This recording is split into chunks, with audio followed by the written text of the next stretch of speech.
চাকরিটা আমার চলে গেছে বেলা শুনছো, তাহলে কি আর আমাদের বিয়েটা হবে না? সরি, আমি এটা কাউকে টন্ট মারলাম না। এটা একটা জাস্ট গান। এটার একটা ভালো ভার্সন ছিল, ভালো বলতে পজিটিভ ভার্সন ছিল। এখন নেগেটিভটা অনেকেই গাইছে ইন্টারনেটে, আমিও একটু ট্রাই করলাম। তো টপিক হলো, এটা কি ঠিক হলো এই যে পুরো প্যানেল বাতিল করা হলো? আমার মতামত কি, by my point of view, আমি বলবো এটা করা অনেক আগে উচিত ছিল। বাট হয়নি, যেহেতু এতদিন পর হয়েছে।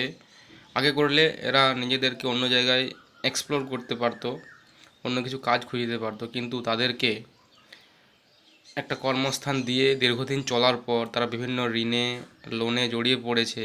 এরপর হঠাৎ করে বাতিল করাটা ঠিক হয়নি। স্টেপ প্রথমে নেওয়া উচিত ছিল।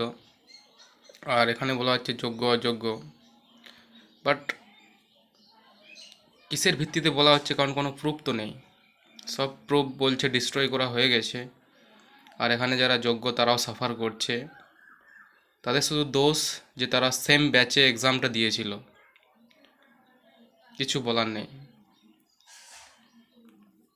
দেখা যাক আমাদের গভর্নমেন্ট কি করে। আর এখানে শুধু এক্সাম বা যারা অযোগ্য তারা দায়ী নয়, তারা তো টাকাটা আর কোনো অবজেক্টকে দেয়নি, যদিও দিয়ে থাকে কোনো পার্সনকে দিয়েছে। তাহলে কোনো এক মন্ত্রীও সেম রেসপন্সিবল।